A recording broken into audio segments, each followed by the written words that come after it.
In this tutorial, I'll walk you through the steps to recover a permanently disabled Facebook account.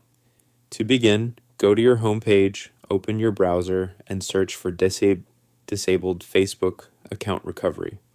From the search results, find the official Facebook website and click on it. This will take you to Facebook's Help Center, where you can access information about disabled accounts.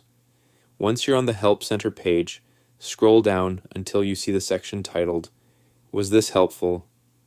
Select No, and then choose, "This solution doesn't work." A text box will appear, allowing you to contact Facebook support. In the message box, enter the following details. Hello Facebook team. I need your assistance in recovering my disabled Facebook account. Email address, enter the email linked to your disabled account. Phone number, enter the phone number associated with your account.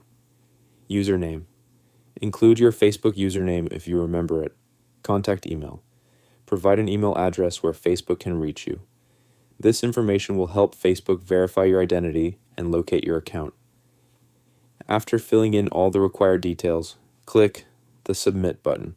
Your request will be sent to Facebook for review. Once reviewed, Facebook will contact you via the email address you provided. Follow their instructions carefully to complete the account recovery process.